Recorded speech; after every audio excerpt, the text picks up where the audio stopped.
Welcome to the Get Real Podcast, your high-octane boost of full-on reality therapy for personal, business, and investing success with your host, Ron Phillips, because somebody's got to tell it like it is. Hey, everybody. Welcome back to the Get Real Podcast.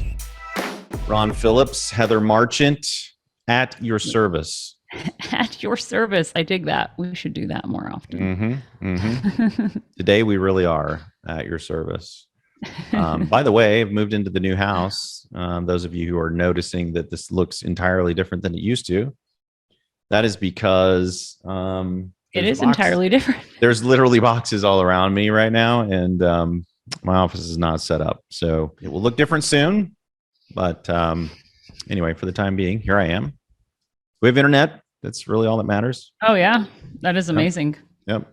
Otherwise, we would not be seeing you. Literally, we just moved in yesterday. So, yeah. It's quite impressive. And I think one thing that I think I've learned from you in this process of you moving that maybe I haven't shared with you is leveraging other people to make things possible. You've definitely leveraged talent and you've leveraged time. So you had movers, and I've always been the do it yourself, save the money. But I don't know. I've watched you guys this move and have been like, yeah, I don't know. If you have the money. I've decided that that using two friends and a pickup truck doesn't save you money in the long run, because if furniture is at all anything you want, you should probably pay professional people to do it. Plus, you can do what you're really good at while they're doing what they're really good at, and you help them. It's a win-win. Everybody wins, you know. And I think that's the thing. We talked about leverage before. We're not talking about that on the show today, but because you brought it up, Heather. Since I'm sidetracking us. I mean, leverage is a really, really cool thing, and I think a lot of people misunderstand. When people say leverage, you're going to leverage. Like if I was to leverage Heather's time, it's as if I'm taking advantage of Heather. And that's completely not how this works. Good point. And those guys that were at my house, their business doesn't run unless they move people. That's their business. So what I did was give them business, and that allowed me to attend to my business. Right. So I agree with Heather. If you have the money, you should definitely hire professionals. And I have done that with everything. That's the only reason we have internet. Yeah. Else I wouldn't have it, because my office is actually quite a ways from the house. And because of that, there's not internet here. And I paid people to make it happen over here. So I have internet over here now. Anyway, not what we're going to talk about today, but I appreciate that. Thank you.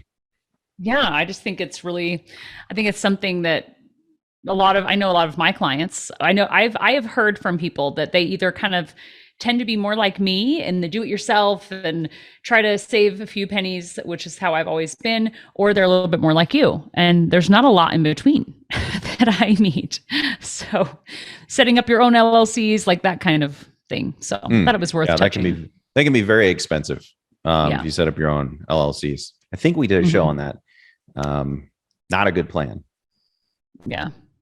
Leveraging other people's talents and time is Speaking of leveraging other people's talents and time, you guys are going to leverage our talents and time right now, while we leverage some other people's talents and time, telling you all about what we're learning about the market. We literally keep our finger on the pulse of this. It's changing so fast. Oh yeah. This time around that I mean, it's kind of fun. I'm actually enjoying the fact that this is changing so rapidly. Anyway, so we have all kinds of things to talk to you about today. Yeah. Heather, we've got a kind of an article report from the National Association of Realtors.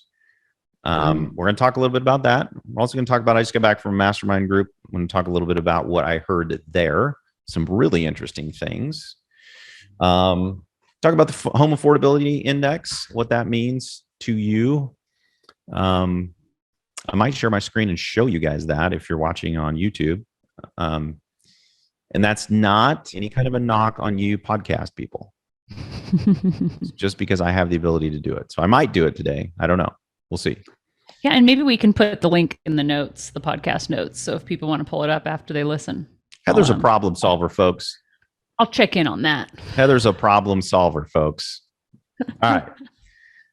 So let's jump into this, Heather. There's the article is called 6 Things to Know About the Housing Market Now. Yes. Right now. Really, and a lot of it is actually pretty like, oh yeah, I expected that, right? Like some of the information here is definitely not new news, but it's from the chief economist from the National Association of Realtors. And if it's from the chief economist, exactly, then y'all better pay attention. Y'all better pay attention. That's all I got to say about it. Okay, I think we should preface everything we're going to say today, though, Heather. We have gotten some feedback from some folks. I'd like to just state for the record, for all of the new listeners out there who may not understand what the Get Real podcast is all about, we created this show to not be a show about fluff and make everybody feel good. This is a show called the Get Real Show where we actually get real. We're going to tell you what is going on. If it hurts your feelings, I'm not sorry at all, actually. Yeah. Not sorry. Just suck it up. Put your big boy or your big girl panties on and let's move forward, understanding what's happening in the market. Yep. Now, we're not telling you any of this stuff to scare you. We're telling you this stuff to inform you so that you can make better decisions. Mm-hmm. Both Heather and I are continuing to invest. I just got back from a mastermind group. There's about 160 investors there. They're all still investing. Mm-hmm. They're just taking very serious what is going on in the market so that they can make better and clearer buying decisions. That is the intent. Okay, so if you get scared, well, that's on you. We're just giving you the appropriate information. Okay. Yeah, if you stick your head in the sand, I got an email from a client this week that said, I'm probably like all of your other clients, that I don't know what to do right now. And I think, not saying he did this, but I thought it was a really interesting statement that he said, I'm probably like everybody else that you're talking to, and which is actually not accurate. I have a lot of clients that are like Ron and I that are informed, but moving forward. But the clients that are afraid are the ones who aren't educating themselves. Yep. And are just hearing what the news is saying and panicking, and they're not making good decisions. I think one of the theme of the meeting I just got back was news versus noise. And I'm going to tell you right now, I have dipped out of Facebook a little bit because I cannot take the noise. Mm-hmm. I mean, with the 3, you would think there was only one, but with the 3 very controversial verdicts from the Supreme Court, there is so much noise. I mean, if you've actually read any of those opinions, 90% of what is being said about all 3 is just complete and utter hogwash. Yeah, that's a good point.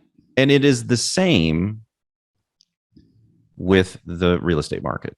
The other thing that I think we need to remind everybody of is that the real estate market, while Mr. Yun is going to tell us all about how it's the national market, it's not a national market. It's a local market. Mm-hmm. What is happening in California is not happening in Birmingham, Alabama. It's not the same thing at all. All right. So you've got to be able to cut through what is actually news and what is noise. And I can tell you from personal experience that headlines, they are noise. So if you get your news from the headlines, you are wildly misinformed. Yes. They're clickbait.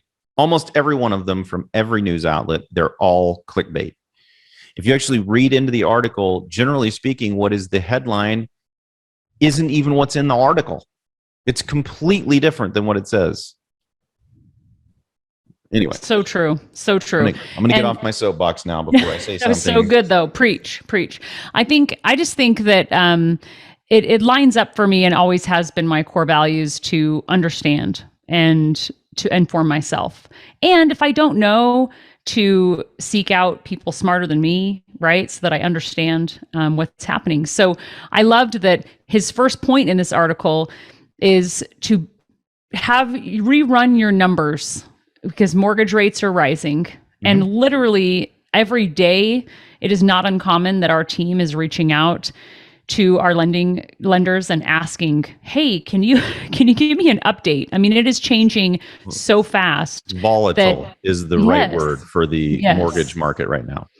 So making sure that you're paying attention. So if you have new construction under contract and rates are rising, run your numbers.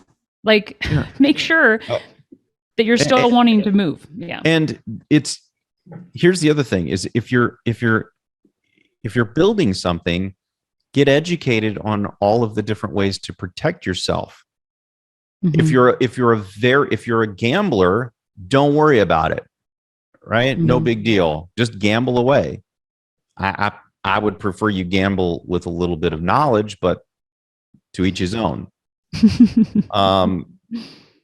But if you're somebody who actually likes some stability and security, you can lock your rate. Yes. You can lock your rate. Get educated on what you can do to mitigate the downside, right? And kind of lock in your upside. Yes. There's no reason to be scared because the mortgage market is changing. The mortgage rates as high as they've gone over the last few months, they're really not high. They're still historically low, as a matter of fact. They're not as historically low as 2.5, but they are historically low still. That said, it has really affected affordability, which we're going to talk about in just a little bit. Yeah. I think, we have one of our lenders has a 180-day rate lock. I mean, you can lock a rate if you're building so that you don't panic. Yeah. So that's why I'm saying to run your numbers, though. Pay attention, know what's happening versus waiting until closing. Use whoever it is your mortgage as a partner. They should be a mortgage partner. They should be telling you what they're seeing in the market, so that you can make educated decisions about when to lock rate and when not to lock rate. That's what we do over here. We're very tuned in, and we're constantly trying to find new and better. And I can promise you this, there's going to be a lot of different mortgages coming out. The same thing happened the last time there was a shift, right? There will be all kinds of new cool things that are going to happen, right? You need to be educated about each of those as well. And as they come out, we will share them with you. Not to scare you, but to inform you. Okay. Well, and the other thing to consider too is that running your numbers and being prepared, but then knowing that according to what's happened historically in our country, that rates are going to drop again as the government needs to stimulate the economy, and then you can refinance. Crash it. You can. Here's the other thing too: is this is pretty cyclical. Government creates problem. Government tries to solve problem. By so doing, makes the problem worse. Continues to try to fix it, and then just continues to make it worse. That's pretty much going to be the rest of our lives. So if that scares you, you might want to just move to a third world country, get it over with right now, right? I mean, I don't know what else to say. Government has literally caused every single problem that we have. They caused it, and then they get up and they bitch about that there's this problem that they didn't cause when they've all caused it. Anyway. Yeah. Yep. It's true. Next thing he says, Heather, is that the home prices in general are going to remain high. Now, he says that I think nationally, I think some markets probably won't, and some markets probably will. It will be very local. So you need to figure out in your local market, wherever you are or wherever it is you're buying, what's happening there that would tell you whether or not the prices are going to remain high or they're not. And if you are one of our clients, we are pretty tuned in with our local markets to know, some trends there. So which markets of ours prices are remaining pretty steady still. We haven't seen any significant price decreases, but we have seen a little bit more availability. We haven't had the crazy can't get property stress that we've had. So that's loosening up a little bit, which is a welcome change. Yeah, which I think will ease prices a little bit. Yep. Note that he says remain high. He didn't say go higher. Yep. He did not say that. I think he chose his words probably pretty carefully. So Yeah, that's true. I would just, I mean, I hope he is the chief economist after all. Yeah. I think one thing that he mentioned in this article that I found really interesting is what has made me feel comfortable in buying a property in Florida is the pandemic has really changed how people work, that they can work from home. And so that's affecting home pricing and availability because people don't have to work downtown to be close, to their job and stuff. They can move out and have a little bit. I mean, I have a lot of friends that commute 1 or 2 days a week into the office or not at all. The full time in the office every day. I know very few people that are on that schedule anymore. Yep. Completely changed So. the game, which I think is why the next thing he says is flows right into what you were saying, which is that the suburban homes will have higher prices in particular. And that's because people don't want to be in the urban areas if they don't have to. Right. Yep. Which I think is very, that's also something that if anyone took a step back and thought about it, would say, yeah, I mean, if I don't have to go into work every day, I could have a bigger yard or, go do other things. Yep. So, yeah. His next point is that you may want to consider a 5-year ARM. So I've been considering this on one of my properties right now, instead of a 30-year fixed mortgage. It's just way better interest rate, and they're capped at how much they can go up. And there's some advantages to that for sure. There are. Again, if you're going to do that, there are good and there are really bad or aggressive ARMs. So educate yourself. That's where your mortgage partner comes into play again, where you can talk through how this is going to work. I tend to agree that they're going to have to lower interest rates again to try to stimulate the economy after they completely F it up. And, when they do that, the cool thing is whether you're on a 30-year fixed or you're on a 5-year ARM, you can refinance lower anytime, right? Anytime. So you're not stuck. The bank is stuck. Yeah. Because if rates go down, you can always refinance. Right? Exactly. I think one thing you sent me, Ron, was this affordability monitor. Do you want to share your screen? Do you have it pulled up? Or do I want to share my screen, Heather? Do I really want to do it? I'm going to do it. Is this a first? I think it is. This might be a first. Okay, so can you see it? Yes, but for those of you listening, we'll walk you through it so you can still follow what we're talking about. But all right, so I'm gonna enlarge this a little bit, and we're also going to include the link in the show notes. Okay. Yes. But if you don't want to go look for the link, you can simply Google Home Affordability Monitor from the Atlanta Fed is the ones who are doing this. And this Home Affordability Monitor goes back to 2006. Okay. And it shows home affordability all the way from 2006 to what they're saying is current, and current for them is April. Okay. 100 is the affordability threshold. So that's basically the mean line or the zero. Okay. So their 100 is zero. Above 100 is affordable. Okay. Below, like stuff on sale, right? Like property is at a discount. Yeah. Yeah. Anything at 100 is that's affordable. Yep. Anything below that line, and the further below that line you go, the less affordable it becomes. Okay. So in 2006, the index was at 73.3. So considerably under 100. It got all the way down to the lowest was 71.4. Okay. So almost 70, almost 30 points underneath. And just to put that into perspective, the most affordable that we ever got was in 2012, and it was 112.3. Okay, so 112 is literally just 12.3 above, but we were 30 points below when we had the crash. All right, and we remained relatively affordable from about 2009.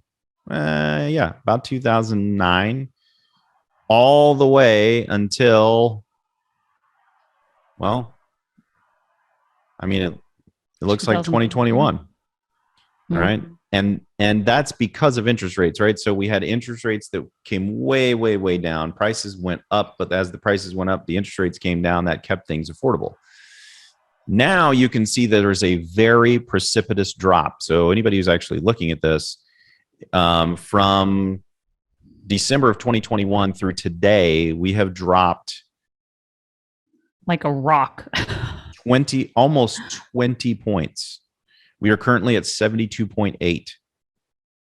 Not currently. Sorry, it's worse today because the interest rate that they have on here is 5.1%, and we are currently at least 5.75% on a normal home loan. Could be pushing closer to 6.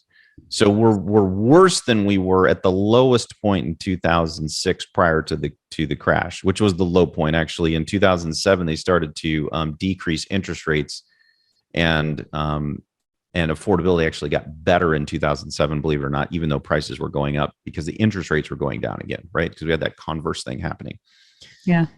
So it's happening in reverse right now. And there has been, within like 2 months, we lost, oh my gosh, I mean, like, it's insane.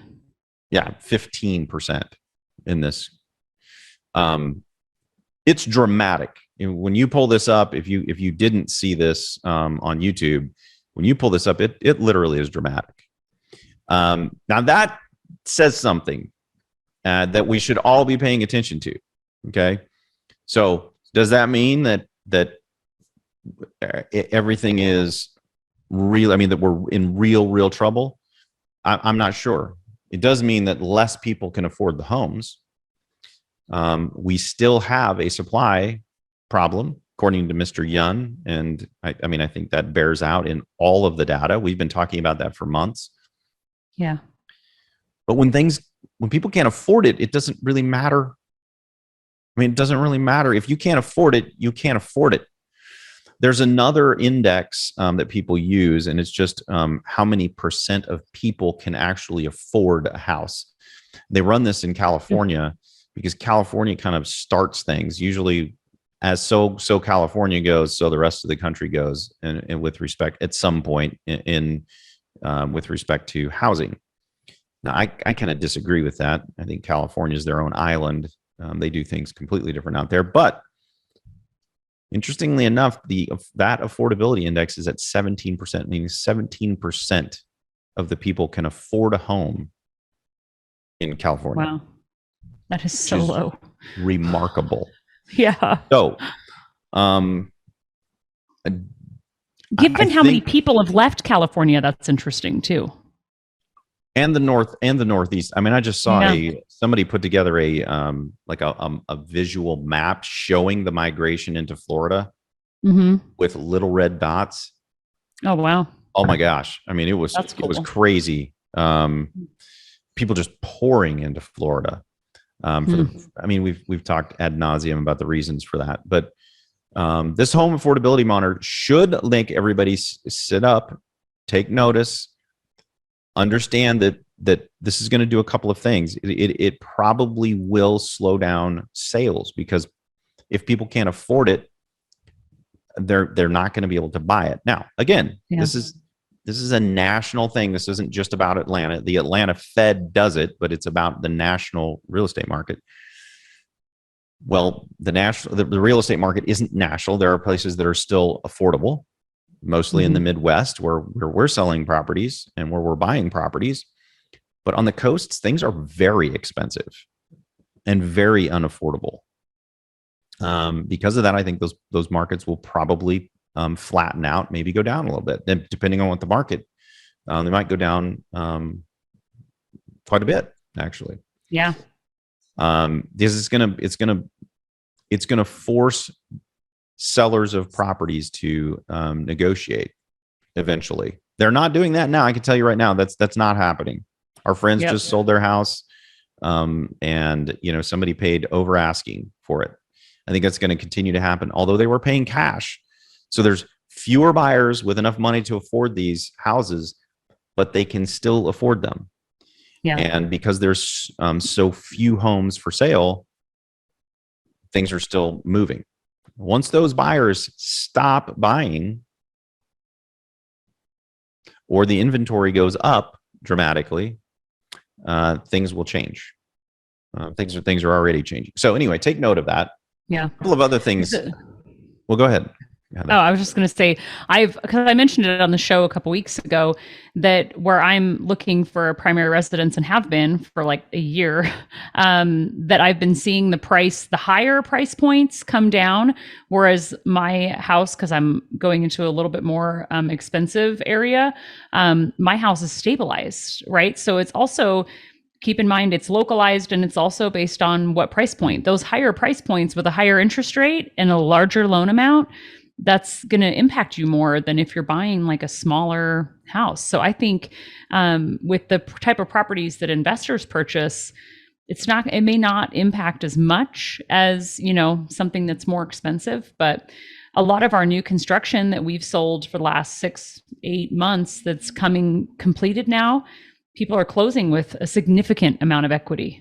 So if you have a higher interest rate, maybe your cash flow is a little less, but you're coming in with a significant amount of equity. And we have had a client successfully turn around and sell for a large profit instead of renting the property out. So there's that advantage too in the market right now. Yeah. And I think the other thing too is if people can't afford, the down payment is the biggest problem. That and then their debt to income ratios cannot support the higher payments. Mm-hmm. If all they can do is a sideways slide from the house they're currently in, which has a 2.5% to 3% interest rate, and they can't buy anything better, they're going to stay put. And when they stay put, that property is not going to go on the market, and they're not going to be moving up, which means that market that Heather was just talking about is going to be hotly competitive for rentals, and rent rates go up when there's competition, just like prices of homes. Speaking of prices of homes, Heather, another thing that's very interesting that I learned last week, I can't show this graph to you, but I'm gonna tell you about it because it's very interesting. This graph is from Fred, from the government, right? And I love that you said Fred, and it was like from the government, from Fred. So what does Fred stand for, Ron? I knew you were going to ask me that. I can't remember. I'll look it up in a minute and tell you. I'll look it up. It's all right. Yeah, you look it up and tell me. Anyway, it's from Fred, FRED, for all of those of you who can't spell. This shows Federal Reserve economic data. Yeah, so you can go get all kinds of data there. This is one data set. Now, this data set is median sales prices of homes that have been sold, and it's a historic look. So all the way back to pre-1965. And what the person did was they came in here and they actually showed how many years it took to increase the price of a home by 30%. All right. The first one that they did was from, looks like about 1987, somewhere around there, 1987, 1988, up until the late 90s. And it was an 11-year period. Took 11 years to go up 30%. The next one was from that same point, about late 90s, somewhere, to 2005. That 30% took 8 years. So 11 years, then 8 years. The next 30% took 15 years. It was from 2005, because we had the crash, through 2020. 15 years. So crazy. The next, this is, I get you, if you've been zoning out on these numbers, I need you to really pay attention now, because redo it. So the first one was how long? 11 years. 11 years, then 8 years. 8 years, then 15 years, which is basically what we've all just lived through. 15 years, which is the longest running one ever for all of the reasons that the government has failed us that I've already talked about on this show. Okay. The next one took 18 months. That is crazy. 18 months. If you could see this graph, it literally hockey sticks in 2020, I think towards the end of 2020, and goes straight up. 18 months, 30%. That is what has happened.